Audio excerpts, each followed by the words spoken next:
மறுமலர்ச்சி திராவிட முன்னேற்றக் கழகத்தின் முக்கிய தலைவர்கள் ஒருவராக விளங்கி கொண்டிருக்கக்கூடிய மல்லை சத்யா அவர்கள் வைகோ அவர்களுடன் 32 ஆண்டுகளுக்கு மேலாக அந்த கட்சியில் பயணித்து கொண்டிருக்கக்கூடிய மல்லை சத்யா அவர்கள் தற்பொழுது ஒரு அறிக்கையை வெளியிட்டிருக்கிறார். கடந்த சில நாட்களுக்கு முன்பாக விருதுநகர் மாவட்டம் சாத்தூரிலே அக்கட்சியினுடைய நிர்வாகிகள் ஆலோசனை கூட்டம் நடைபெற்றது.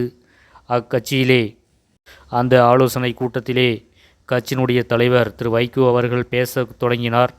அப்பொழுது பேச ஆரம்பித்தவுடன் தொண்டர்கள் ஒருவருக்கு பின் ஒருவராக தொடர்ந்து வெளியேறி கொண்டே இருந்தார்கள். நாற்காலிகள் காலியாகி கொண்டே இருந்தது. இதை கவனித்த வைகோ அவர்கள் ஆவேசமடைந்து அவர்களை உள்ளே வந்து உட்காருங்கள் என்று ஆவேச குரலில் கேட்டுக்கொண்டார். அவரது பேச்சையும் பொருட்படுத்தாமல் தொண்டர்கள் வெளியேறி கொண்டே இருந்தார்கள். கடும் கோபமடைந்த வைகோ அவர்கள் அவர்களை வெளியே போங்கள் என்றும் அங்கே காலி சேர்களை படம் பிடித்து கொண்டிருந்த மீடியா நண்பர்களையும் அவதூறாக பேசினார். இது சமூக வலைதளங்களில் பரவலாக பேசப்பட்டது. மல்லை சத்யா அவர்கள் அறிக்கை மூலம் தனது கருத்துக்களை வெளிப்படுத்தியிருக்கிறார்.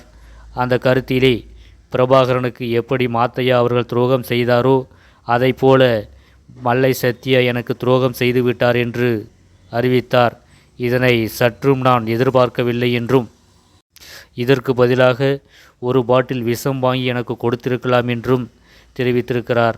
இதன் காரணமாக 4-5 நாட்களாக தூங்கவில்லை என்றும் மிகுந்த மன உளைச்சலில் இருப்பதாகவும் தெரிவித்திருக்கிறார். வைகோ அவர்கள் அவரது மகனுக்காக என்னை துரோகி என்று பட்டம் கட்டி வெளியேற்றிவிட்டார் என்றும் தெரிவித்தார்.